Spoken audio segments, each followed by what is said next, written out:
Hey guys, this is Alea Jen and welcome back to my YouTube channel. So for today's video, nagtatrabaho nga ba ako sa bahay ng amo ko kapag day off ko, and ano yung ganap ko kapag day off ko. So pagising ko sa umaga, gigising ako niya ng 8:30, pero kasi pag sanay ka ng gumising ng alas 5 mahigit, ayan, alas 6, yung mata mo talaga sanay na talaga na gigising ng maaga. Naiinis ako sa sarili ko kasi gusto ko pang bawiin yung mga araw na hindi ako nakatulog, na gusto ko pa matulog. Kapag nagtatrabaho ka, pagod ka, gusto mo matulog, pero pagka day off mo, gusto mo matulog, gising ka na. Gising na ako kanina, alas 6 pa lang, naiinis ako sa sarili ko, and then pinipilit kong matulog ulit, hindi na ako nakakatulog. Ayan, so cellphone na lang ako hanggang sa umabot ng 8:30, tsaka ako lumabas. And paglabas ko, may heater kami and may lagayan ng pitchel ng tubig nila. So, ang ginagawa ko is sinasalin ko yung pagkagabi namin na tubig. Binubunot ko yung heater pero may laman, and then sinasalin ko siya para sa umaga is maligamgam na yung tubig. Pwede na nilang inumin. And magre-refill uli ako. Lalagyan ko uli ng tubig yung heater at papakuluin. Ayun. So, ganun yung ginagawa ko. And hugasan ko yung tasa nila na ginamit nila sa gabi. And magre-refill uli ako ng panibagong tasa. Ayan. So, ayun lang yung ginagawa ko, guys. And then, wala namang hugasan kasi yung mga amo ko, hindi kasi ito mga balahura. Hindi to sila, yung walang pakiramdam sa katulong, walang konsiderasyon. Pagka nakakain na kami sa gabi, tapos ko nang ligpitin lahat, kung ano yung iniwan ko sa kusina, ayan din yung dadatnan ko. So, kung malinis ko iniwan, malinis ko din yung dadatnan. Ayan, kaya wala akong problema sa day off ko kasi pagdating ko, pagkagising ko sa umaga, heater lang yung aasikasuhin ko, re-refill ko lang yung tubig, and then yung lagayan ng bata ng tubig kasi lalabas yan sila sa off, sa day off ko sa Sabado. So, ilalagay ko lang yung mga parts niya, i-assemble ko lang uli yung tumbler niya. And then, ayan, maghihilamos na ako, magtututbrush, magbibihis, and then aalis na. Minsan, pagigising yung bata, tatawagin ako, kala niya siguro pumasok, may nagtatrabaho ako. So, sabihin ko sa kanya, sabi niya, late ka na nagising? Nagtatanong, sabi ko, oo, kasi day off ko ngayon, and lalabas ako. Tapos sabi niya, sorry Jen, akala niya siguro hindi ko day off, and then gusto niya sanang kakain siya ng almusal, ganyan. Kasi pagkagising ko, and nagising na yung bata, kahit na holiday ko yan, hindi talaga ako mangingialam sa kanya. Wala akong pakialam sa kanya, hindi ko siya papakainin, hindi ko siya lahat. Kahit nandyan siya, hindi ko siya papakialaman. Ayan, kaya ang ginagawa, yung tatay lalabas talaga yan. Kapag lumabas na yung bata ng maaga and day off ko, kahit nandito ako, lalabas talaga yung tatay, and papalitan niya ng diaper yung bata. Tatanggalin niya yung diaper, bibihisan niya, and papakainin niya. So ako wala talaga, asikasuhin ko lang yung sarili ko. Basta natapos ko na yung heater, okay na ako. And then, anong minsan naman tutulungan ko sana yung bata kasi nahiya ako. Tutulungan ko sanang magpalit ng diaper. Tinanong niya ako kung day off ko ba ngayon. Is your holiday today? Sabi niya ganun. Sabi ko, oo. Umiyak siya kaagad. Ayaw niya magpabihis sa akin. Alam niya na kaagad. So sabi niya si daddy daw yung magbibihis sa kanya. Kaya simula nun, di ko na pinapakialaman. Kapag day off ko, wala akong pakialam kahit na naka-diaper ka dyan, naka-ano ka dyan, wala akong pakialam. Ayan, kasi ayaw niya na magpagalaw sa akin. Alam niya kasi na kapag holiday, rules ng nanay, na kapag holiday ko, wag akong istorbohin. Ayan, kapag nasa kwarto na nga ako, tas tinawag ako ng bata, nagagalit yung nanay. So, minsan na ano lang ako, minsan nilalaro ko yung bata, mga 1 hour or 2 hours, pero pag napansin ng nanay na nandyan ako, nilalaro ko, tinatawag niya yung papa, yung daddy, na lumabas at laruin yung bata kasi papasok ako sa loob ng kwarto. Kasi nung nakaraan, may lagnat yung nanay. So, nasa kwarto lang talaga siya nagkulong kasi masama yung pakiramdam. So, walang nag-aano sa bata. And yung tatay, parang may trabaho yun, work from home. Kasi nga, ano ba yun? Holiday ko yun eh. Tapos sila naka-work from home nung Monday. Ayan. So, ang nangyari is, gusto akong laruin ng bata kasi na-bored na siya kakalaro sa sarili niya. And walang pumapansin sa kanya kasi yung tatay niya nagtatrabaho. And nung nanay niya may sakit, natutulog. So, ako yung kinukulit niya, tinatawagan niya ako dito. So, lumabas ako and then, nanood kami ng TV. Ayan, kinukulit niya ako kasi kinukuha niya yung tali ko sa buhok and ayaw ko. Kaya, sabi ko, sige, papasok na ako dito sa kwarto. Holiday ko naman, ginanon ko yan siya. And sabi niya, sige na, ibabalik ko na sa'yo. Sabi niya ganun. And then, umupo kami, nanood kaming TV. Nung napansin nung nanay na nandun ako and nilalaro yung bata, narinig kong bumukas yung pinto sa kwarto niya. And then, pinuntahan niya yung lalaki sa kabilang kwarto sa mga computer room. Sinabihan niya na labasin nga yung bata kasi day off ko. Ayan, kaya maya-maya lang, pagkatapos niyang sirado uli yung pinto sa kwarto niya, natulog uli, lumabas yung tatay. And then, paglabas ng tatay, alam ko na kaagad yun. Inilaro na niya yung bata. So, ang ginawa ko, pumunta ako ng CR, nag-toothbrush ako, and then nagpaalam ako na papasok na ako sa kwarto. And then, nag-thank you siya. So, ganun sila guys, may konsiderasyon. Kapag day off ko, pinapabayaan nila ako. Kaya, swerte ko talaga kahit papano naman, kahit ganito.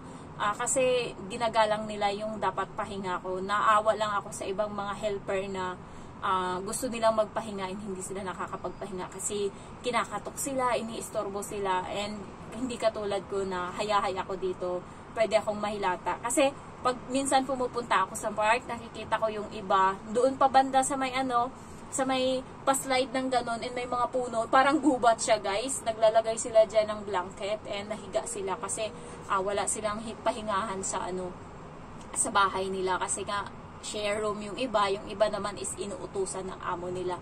Kaya swerte pa rin ako kahit papano. And then, pagkatapos ko niya, aalis ako, and then alas 10, ganyan, wala na yan sila dito sa bahay, and then babalik yan sila gabi na alas 7. So, walang kalat na maiwan. Yung kalat lang yung mga laruan ng bata, yung damit ng bata na pinagbihisan niya, yung pajama niya. So, yun lang yung tutupiin ko, ilagay ko sa sofa. Kapag day off ko, hindi ako pumapasok doon. Hanggang doon lang ako sa CR. Yung kwarto dyan, kwarto ng nanay, kwarto ng tatay. And then, laruan ng bata. Hinahayaan ko yan, hindi ko yan pinapasukan. Yung CR lang, doon lang ako naliligo. And then, kuha lang ako niya ng walis, liligpitin ko lang yung mga buhok-buhok, magwalis lang ako konti. And then, yung heater, makikita ko na naman wala nang laman yung pitchel na tubig. I-refill ko naman yan. And ganon din yung heater. And then, wala yung kalat sa kusina guys, di sila nagluluto. Kasi yung inaalmusal nila, tinapay lang. Kaya, pagkatapos kong palitan yung tasa uli and then refill ng tubig, magwalis, pasok na ako dito sa kwarto. And ayun, nagbablog na ako. So ngayon, ang time ngayon is alas 12 ng tanghali. So, lumabas lang ako kanina, alas 9, kumain ako dun sa Jollibee, and mega love shout out sa subscriber na nakita ako. And yung reaction niya, hi, Alea dyan, ginanon niya. Tapos, nagulat ako kasi akala ko yung ibang mga, mga OFW or mga scammer na yung nambubisit, yung yung kaya wala akong tiwala. So, nakatingin lang ako. Tapos, ganun-ganon siya nung sinabi niyang Alea dyan, hi, napanatag yung loob ko, subscriber ko to. Sabi niya, parati kita pinapanood. Sabi niya, ganun, tuwang-tuwa siya sa akin, guys. And, nahiya lang ako sa kanya kasi nga siya talagang tuwang-tuwa talaga siya nung nakita niya ako. And then, hindi niya holiday kasi nakatayo siya sa gilid, inaantay niya ata yung amo niya, merong ginagawa dun sa loob ng store sa mall, ayan, sa may Dragon Center, kasi nandito lang kami, Dragon Center na mall to, sa Shamshoy po, and then, nandyan lang kami, gilid lang, nandyan na yung bahay namin, kaya, and may Jollibee doon sa mall na yun, kaya doon ako nagkumakain. Ayan, so sabi ko sa kanya, kain lang ako dito. Sabi ko nga na, sabi niya, sige, sige. Tapos nung nakapila na ako, tinignan ko siya uli, nakatingin siya sa akin. So, ngumiti na naman ako. Tapos siya tungtuwa talaga na, ayan, mega love shoutout sa'yo. Hindi ko siya nakilala. And, basta nalaman ko ng subscriber. And, nag-thank you ako sa kanya. And then, ayun lang. And, kumain na ako kasi kailangan ko nang bumalik sa bahay, ayan. So, pagkatapos nun, guys, ang day off ko, pumupunta ako agad sa Park and Shop, bumibili ako dyan ng prutas ko, always talaga ako bumibili ng saging, or kaya, basta partner yan, saging, orange, or kaya apple, ayan. So, ayan, pinipili ko yan parati. Minsan, pag may pakwan sila, bumibili ako yung nakaslice na. And then, tinapay, bumibili talaga ako ng bread loaf, yung, pang isang linggo ko. And then, merong may mga biscuits dyan na buy one, take one. Yun yung binibili ko minsan. Pero minsan wala talaga. Minsan lang ako nakakaswerte. So, pagka naka buy one, take one, bibili ako. Pag hindi, nananahimik ako. So, pagkatas nyan, magbabayad na ako. And then, minsan, umiikot pa ako sa store ng Baleno. Nga pala guys, yung Baleno na brand, and then Giordano, and then, pa yung isa, Buseni. Ayan, mga naka-sale sila ngayon ng pang-summer. So, pwede kayong makabili doon. Kasi, diba, sa Pinas wala namang malamig. Kaya, pwede nyo siyang ipangregalo sa mga mahal nyo sa buhay. Ayan. So, ang dami ngayong sale sa Baleno. Kasi halos lahat ng mga items nila na pang summer, pinangbaklas nila lahat, and then pinalitan nila ng puro pang winter na. Ang gaganda ng mga winter na damit nila kasi mahal. And then yung mga ang mura na lang, $39, yung mga short, pantalon, ayan, damit. Ang dami guys, 39 na lang. Kasi nga, lahat ng mga summer pinull out na nila and pinang sale na lahat. So, punong-puno yung sale cart nila. Pero, hindi ako nakabili. Kasi, aantayin ko, baka mag-markdown pa yung iba. Kasi nag-aayos pa sila. Baka next day off, ayun na.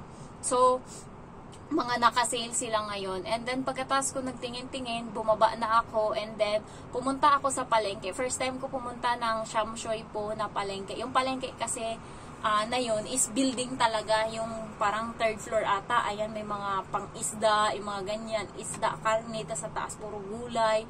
Tas sa taas pa puro mga dried. Ayan. So, nagpunta ako doon and natatakot ako baka maligaw ako. Kasi bumibili ako nung nakaraan sa gilid na mga palengke lang. Yung nakikita ko lang sa daan para hindi ako maligaw. So, sabi kasi ng amo ko, mas fresh daw yung mga nasa loob na palengke, yung nasa building talaga. And pumunta ako doon and first time kong nakabili. So, ayun lang. And then, pagkatas ko bumili noon, bumalik na ako dito sa bahay. So, nakabalik ako dito 11:30. And then, pagbalik ko, disinfect ng dala ko kasi mayroong akong manok na binili.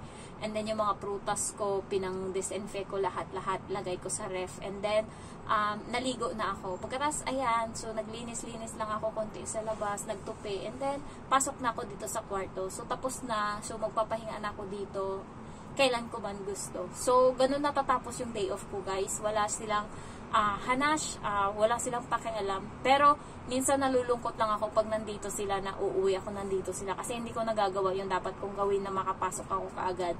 Kasi nahihiya ako. And, ang ginagawa ko, kasi kapag nandito sila, minsan nagluluto yung amo kong babae. So, merong minsang kalat. Konti lang naman kasi hindi naman yan magaling magluto yung amo kong babae. So, may mga konting kalat sa kusina. So, liligpitin ko pa. Ayan. So, ganun lang yung routine ko kapag day off. Ayan, so wala akong masyadong hanash, hindi katulad na iba, pinagtutupik pa sila, pinaglalaba pa sila, ihahatid pa yung bata sa school, papakainin pa yung bata, papatulugin pa, ganun, papaliguan.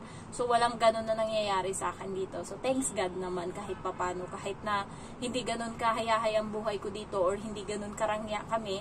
Ayan, pero at least okay naman. Ayan, so hindi naman ako grabe yung stress talaga. Ayan, so ayun lang guys. If you're new to my channel, don't forget to like and comment. Ayan, thank you so much for watching. Bye-bye.